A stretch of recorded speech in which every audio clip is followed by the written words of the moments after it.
Hello students, I am Marjina Sultana, an assistant professor from Interpersonal Law College, Greater Noida. Today we will study primary sources of Muslim law.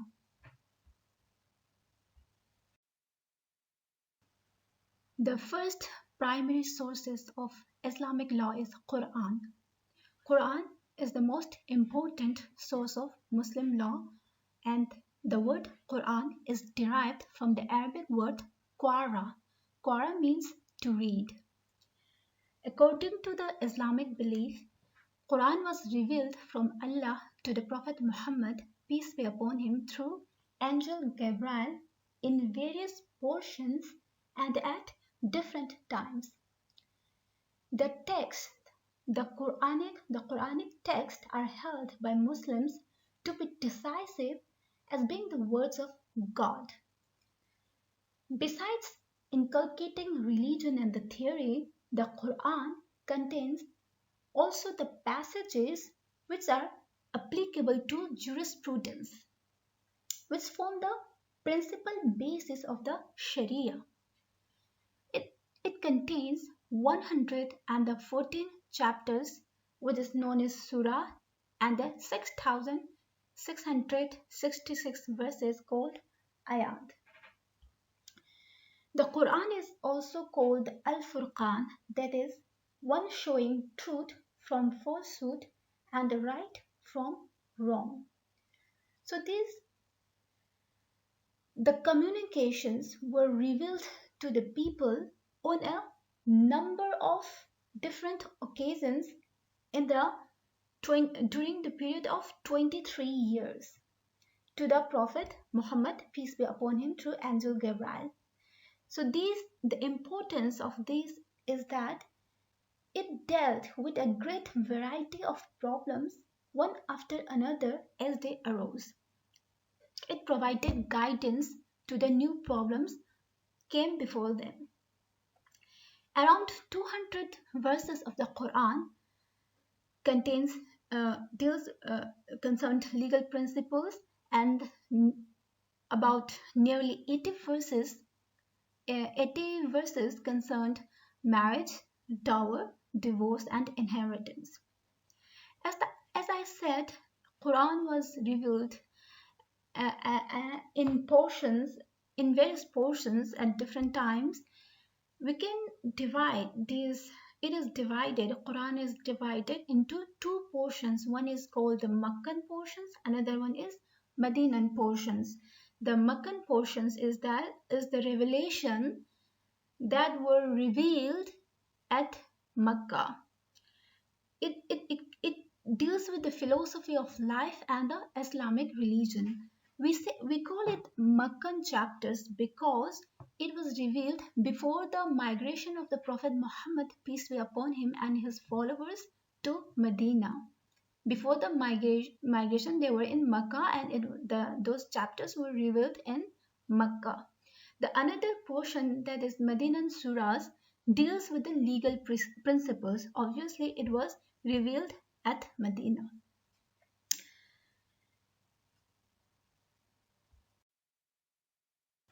During the lifetime of the Prophet Muhammad, Quran was written down, but it was never in the present form. It was not in the form of one book. But whenever any verse was revealed by Allah, the Prophet, peace be upon him, would advise his scribes to jot down that piece of revelation. So in the second phase, it was compiled during the reign of Caliph Abu Bakr Siddiq, who succeeded the Prophet Muhammad. He was the first Caliph of Islam. During his reign, Quran was compiled in the form of one book for the first time. And in the third phase, it is during the reign of the third Caliph Uthman ibn Affan. He recompiled the Quran again for uniformity in recitation, because there arose a problem in a conflict. People get into conflict for recitation as the Islam began to grow till the time of Hazrat Usman. In that time, including the areas which were not even Arabic. So people started blaming one another for reading Quran wrong. The Caliph Uthman heard about this conflict, so he decided to solve this problem and recompiled in one specified dialect, that is in the Quraysh Arabic, to be recited in the Arabic accent, because Quran was revealed in Quraysh accent. And this compilation process was done under the whole arrangement of the book into chapters is was completed under the supervision of the expert Zaid ibn Thabit, Zaid the son of Thabit, second Abdullah the son of Zubair, third Said the son of Az, and fourth Abdul Rahman the son of Harith.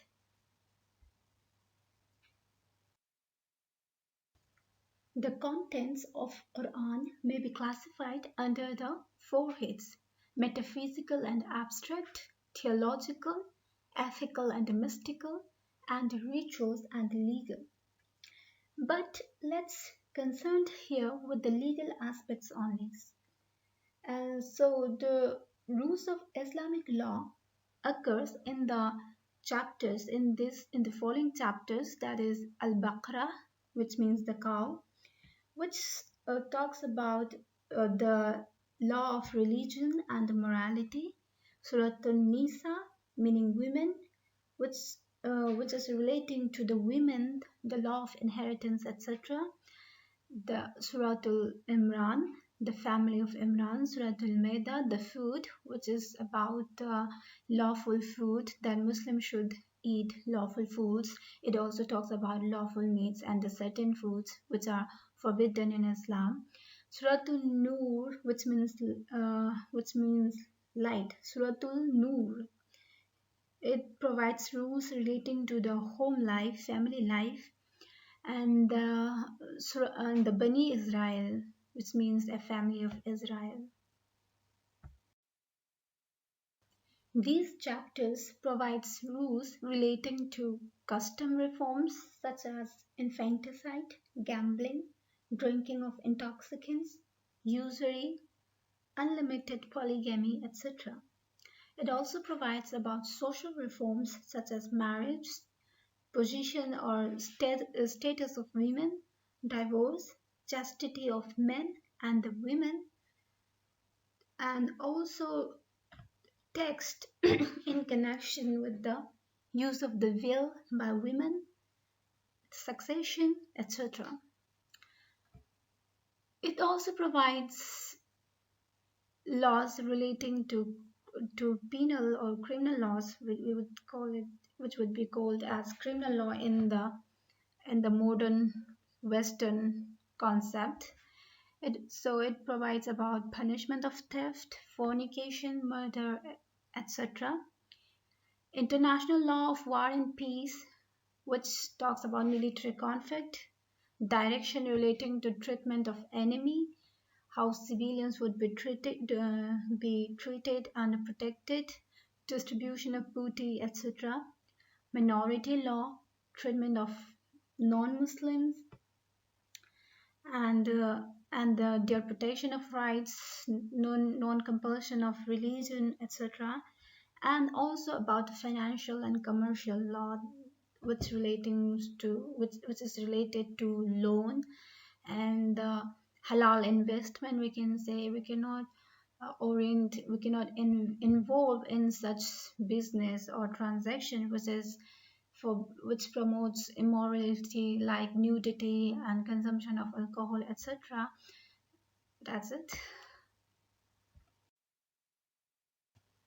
Now let's see what's the validity of laws revealed before Islam. Regarding the validity of laws revealed before Islam, there is difference of opinion among jurists. According to the Hanafi doctrine, only that laws of previous religions are binding which had been mentioned in the Quran without disapproval.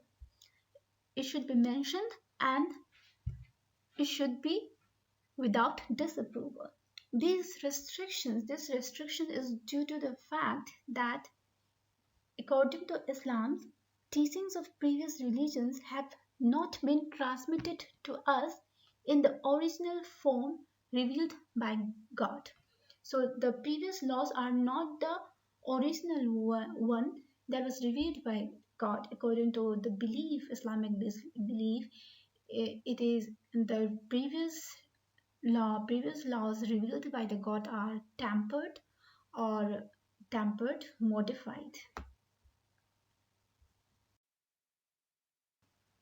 The first primary sources of Islamic law is Qur'an.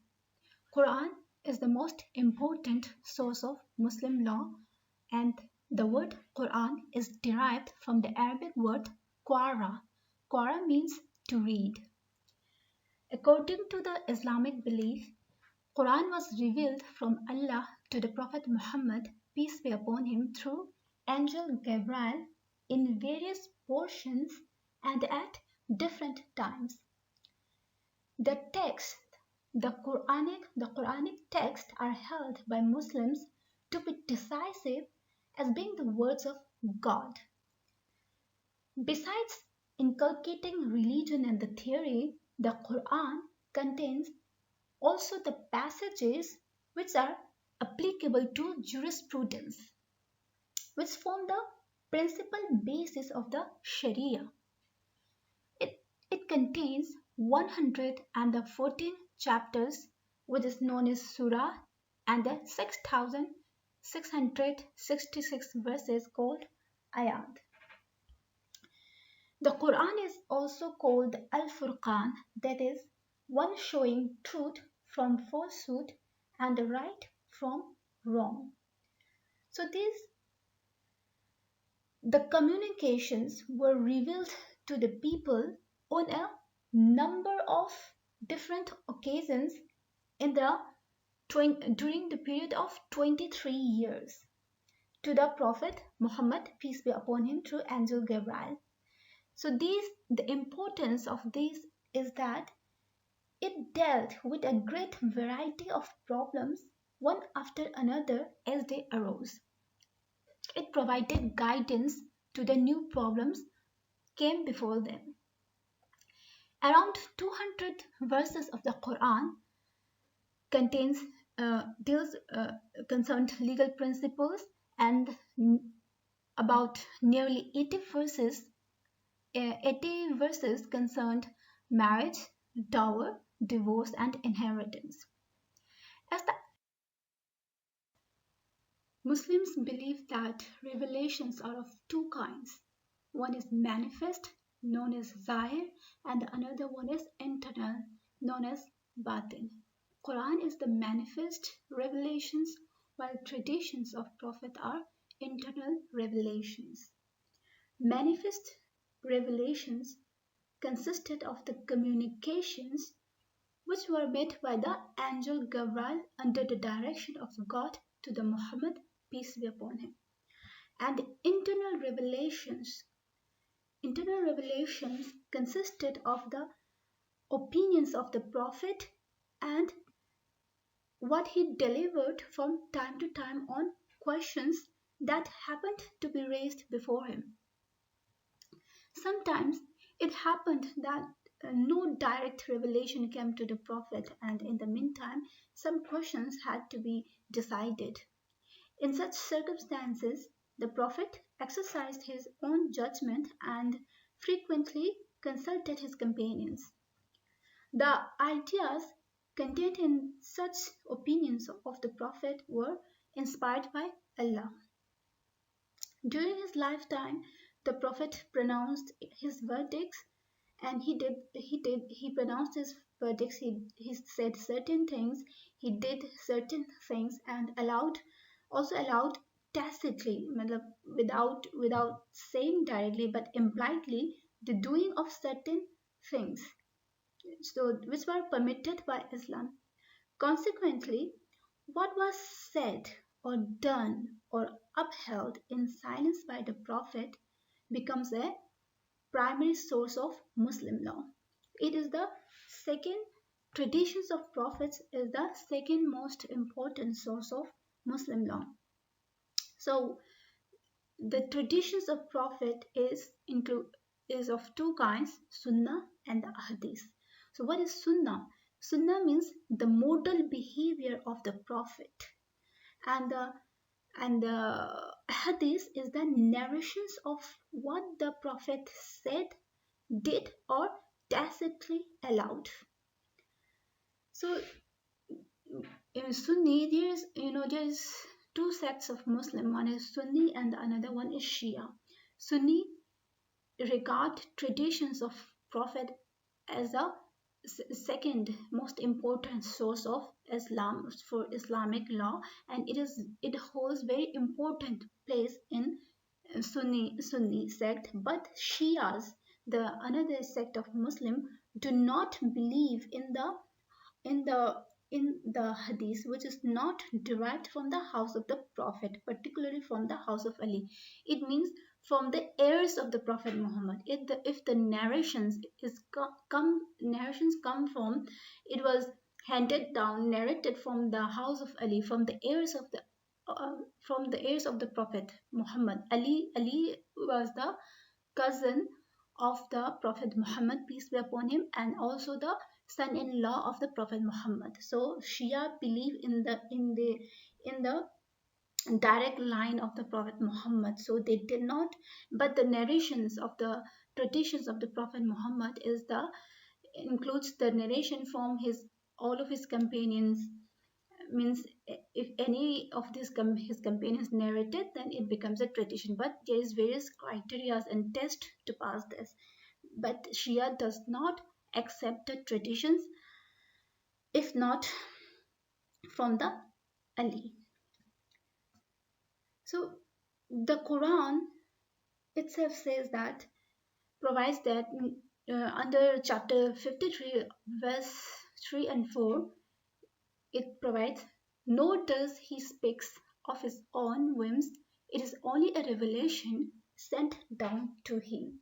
So we Muslims, majority of the Muslims, regard traditions of prophet as a part of the religion.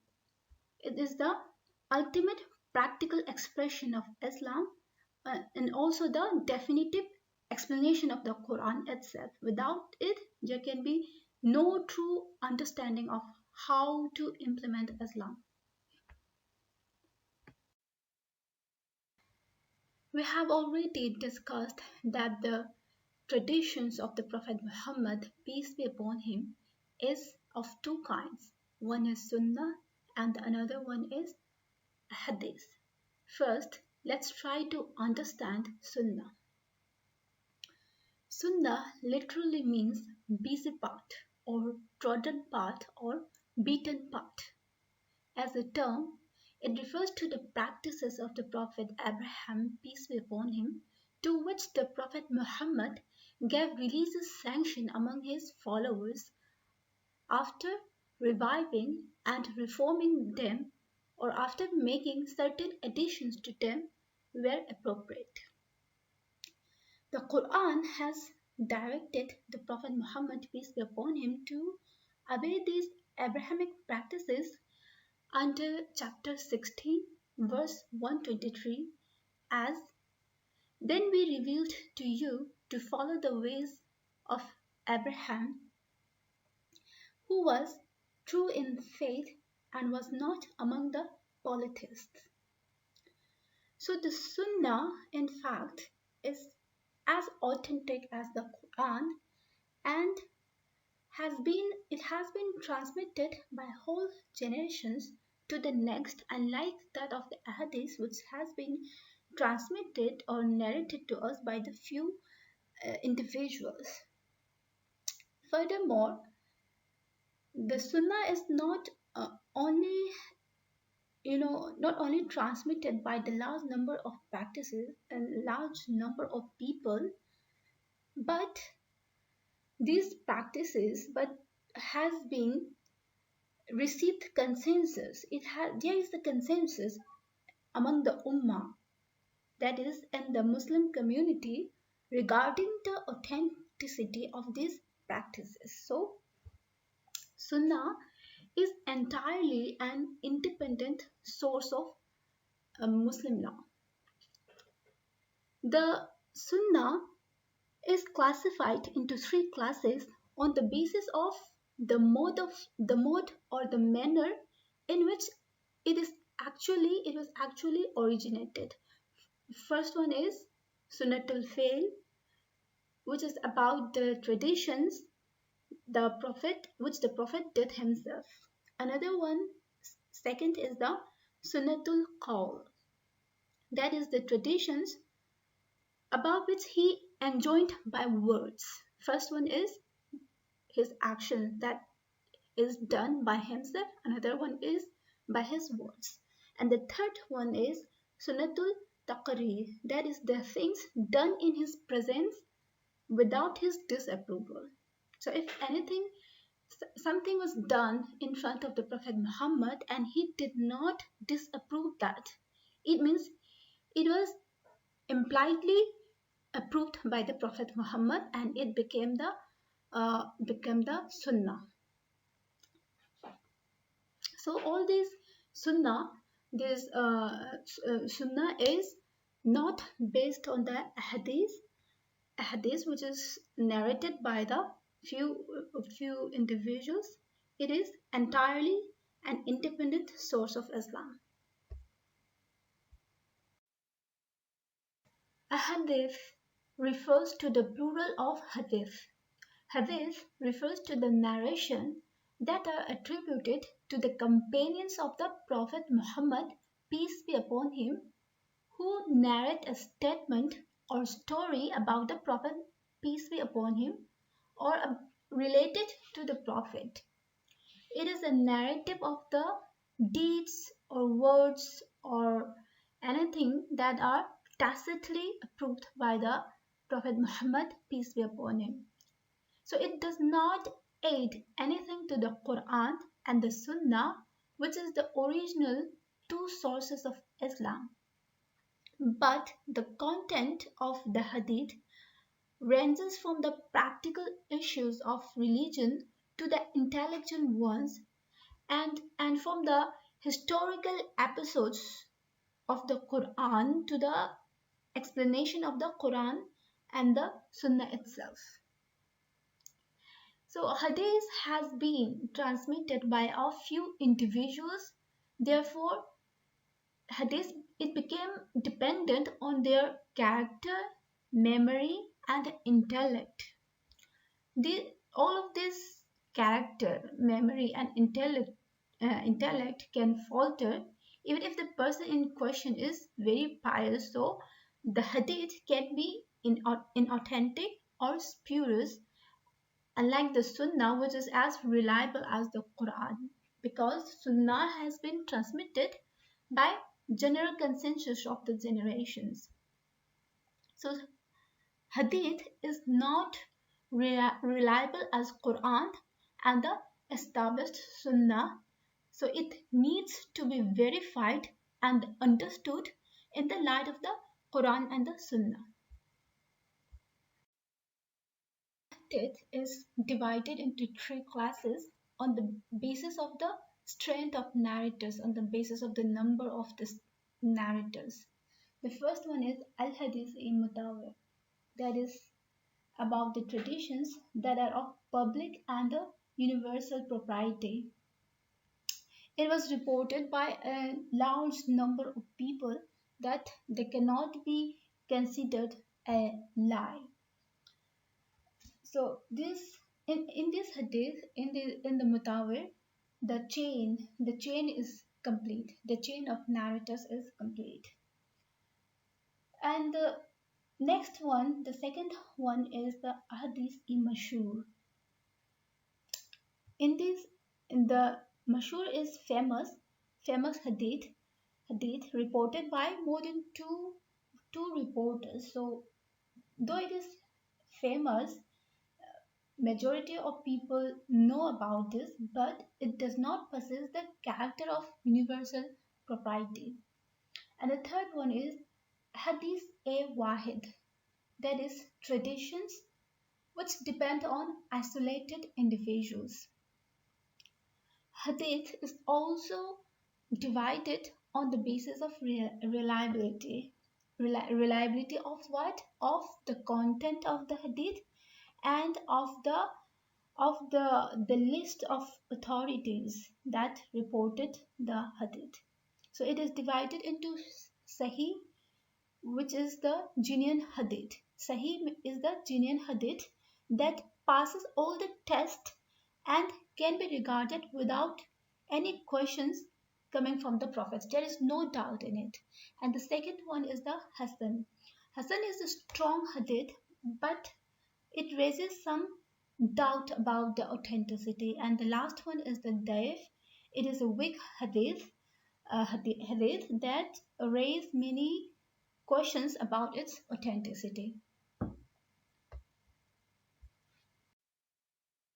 There is two more primary sources of Muslim law, that is the ijma, the consensus of the opinion of the jurist, and the qiyas, or the analogical deduction, about which we will discuss in the next video.